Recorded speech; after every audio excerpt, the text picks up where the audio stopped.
एक दिहाड़ी मजदूरी करने वाली महिला जिसकी उम्र लगभग 29 साल होती है, गांव के ही कुछ लोगों के साथ 2 फरवरी 2025 को वो अपने घर से महाकुंभ प्रयागराज के लिए निकलती है। दोस्तों, वहां पर वो सभी लोग अच्छे से स्नान करते हैं और जब ये महिला एक दुकान से कुछ सामान खरीद रही होती है तभी उन लोगों से गायब हो जाती है। वो लोग काफ़ी वहाँ पर उसे ढूंढते हैं, लेकिन काफ़ी मशक्क़त के बाद भी उनको वो कहीं से भी नहीं मिलती। दोस्तों, हार थक कर वो अपने घर आ जाते हैं। इधर इस महिला का जो पति होता है उन लोगों के खिलाफ पुलिस में जाकर कंप्लेंट करा देता है कि इन्होंने हमारी पत्नी को गायब किया है। दोस्तों, उसके बाद धीरे धीरे समय बीतता रहता है। इस महिला की एक 9 साल की बेटी होती है जिसका रो रो कर बुरा हाल होता है, लेकिन 40 दिन के बाद अचानक वो महिला अपने घर पहुंच जाती है और जब गांव के सदस्य इस महिला को देखते हैं तो बस देखते ही रह जाते हैं। दोस्तों, ये इस तरह से बदल जाती है, किसी ने कभी कल्पना भी नहीं की थी। दोस्तों, अगर आप लोग पूरे मामले के बारे में जानना चाहते हैं तो वीडियो को ज़रा सा भी स्किप ना करें, लास्ट तक वीडियो को ज़रूर देखिएगा।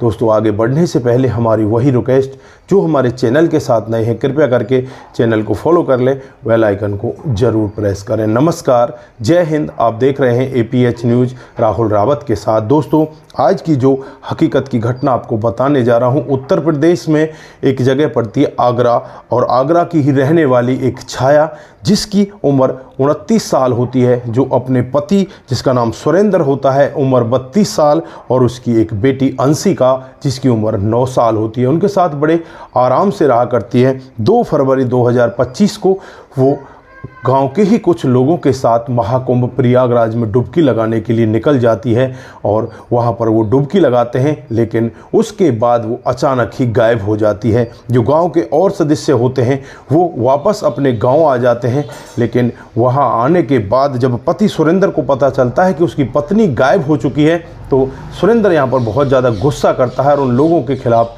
जाकर पुलिस में कंप्लेंट करा देता है। पुलिस भी यहाँ पर अपनी जांच पड़ताल में लगी होती है, लेकिन यहाँ पर जो बेटी अंशिका होती है उसकी हालत बहुत ही ज़्यादा ख़राब होती है।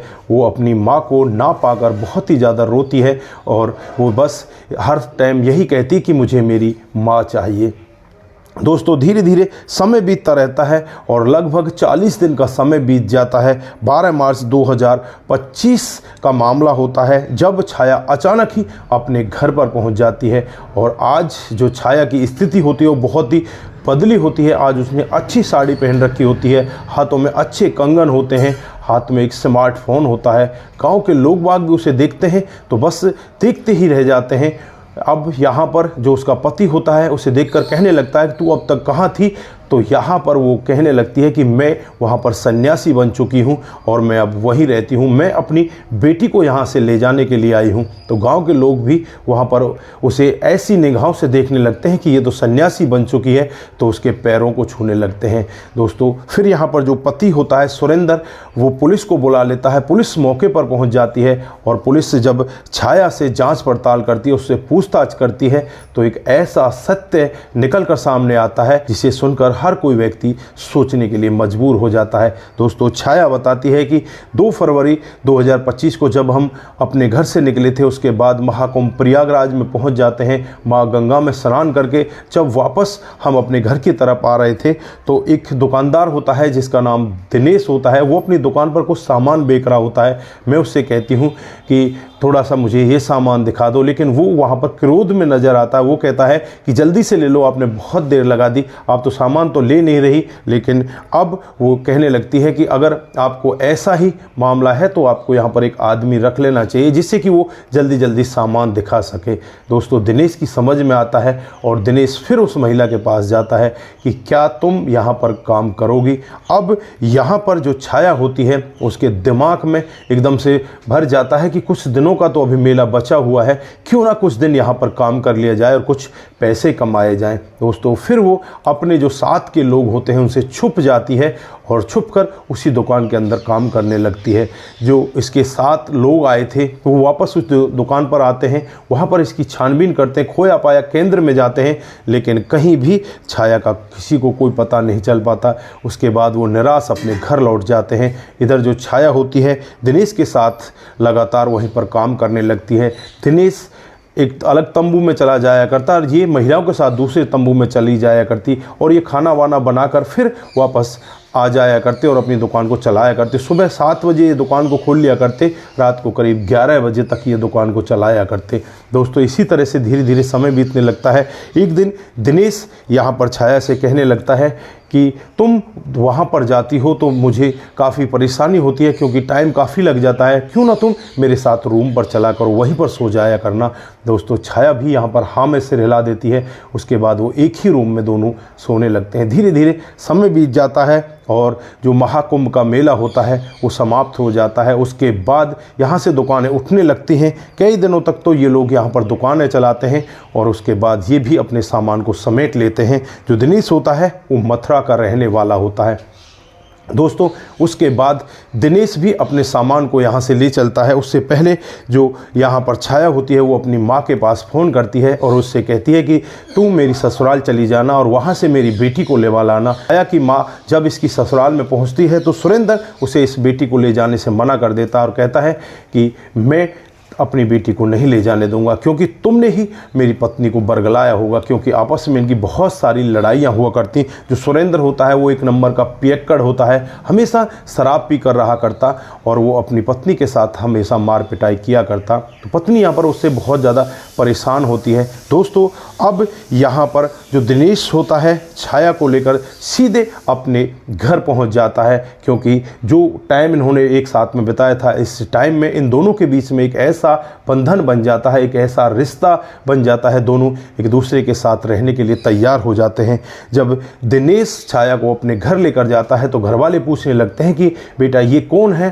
तो यहाँ पर दिनेश कहता है कि मैंने इससे शादी कर ली है, ये मेरी पत्नी है। हालांकि दिनेश की भी पहले शादी हो चुकी होती है, उसकी पत्नी उसे छोड़कर जा चुकी होती है। फिलहाल दिनेश अकेला घर में रहा करता, तो घर वाले भी बहुत ज़्यादा खुश होते हैं कि हमारा बेटा शादी करके आ गया, बहुत अच्छी बात है। दोस्तों थोड़ा टाइम और बीतता है। अब यहाँ पर जो छाया होती है उसे याद आने लगती है उसकी बेटी की, तो वो एक दिन दिनेश से कहने लगती है कि मुझे मेरी बेटी को अपने साथ लेकर आना है, क्या मैं उसे ला सकती हूँ। तो यहाँ पर दिनेश कहता है कि जब मैंने तुम्हें अपना लिया तो तुम्हारी बेटी को क्यों नहीं अपनाऊंगा, तुम्हारी बेटी को भी मैं अपने साथ रखूँगा। उसके बाद दिनेश और छाया दोनों की दोनों यहाँ पर छाया के घर पहुँच जाती हैं और वहाँ जाने के बाद पूरा मामला घर वालों को बताया जाता है। तो घर वाले यहाँ पर खुश होते हैं, कहते हैं कि बेटी तूने सही फैसला लिया। उसके बाद अब यहाँ पर छाया कहने लगती है कि मुझे अपनी बेटी को लेकर आना है। तो जो इसके माता पिता होते हैं वो कहते हैं कि बेटा छाया तू ही वहाँ पर जा और दिनेश को साथ पर में मत लेकर जाना, नहीं तो तेरे लिए ठीक नहीं होगा। दोस्तों उसके बाद जो छाया होती है वो वहाँ से जाने लगती है और माता पिता उससे कहते हैं कि घर वालों को जाकर यही कहना कि मैं साध्वी बन चुकी हूँ और मैं अपनी बेटी को अपने साथ लेकर जाना चाहती हूँ। दोस्तों उसके बाद छाया अपने घर पर पहुँचती है और वहाँ जाकर जब उन लोगों को बताती है कि मैं साध्वी बन चुकी हूँ तो पति को तो विश्वास नहीं होता। गांव के कुछ और लोग होते हैं उनको भी विश्वास नहीं हो रहा था, लेकिन कुछ लोग यहाँ पर विश्वास कर रहे थे कि शायद ये साध्वी बन चुकी है। दोस्तों पुलिस जब ये पूरा मामला सुनती है तो पुलिस भी यहाँ पर सोचने के लिए मजबूर हो जाती है और जो सुरेंद्र होता है उससे पूछने लगती है कि क्या तुम अपनी पत्नी के साथ रहना चाहते हो, इस बच्ची को उसे देना चाहते हो। तो यहाँ पर सुरेंद्र एक ही बात कहता है कि मैं ऐसी पत्नी के साथ नहीं रहना चाहता जो मेरे होते हुए दूसरे किसी गैर मर्द के साथ रह कर आई हो।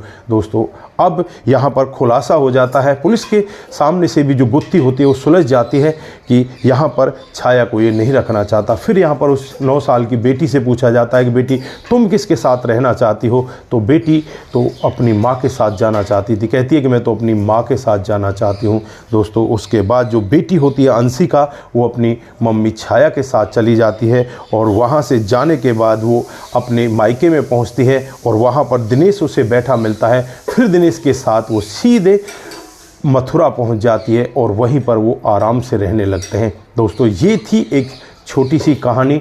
महाकुंभ में बहुत बहुत बड़ी बड़ी घटनाएं घटी हैं, लेकिन ये भी महाकुंभ में एक चमत्कार समझो या इसे इन दोनों का मिलना ही समझो। भगवान ने इन दोनों की जोड़ी इसी तरह से शायद बना रखी थी, इसलिए ये लोग मिल जाते हैं। तो दोस्तों, आप लोग यहाँ पर क्या कहना चाहते हैं?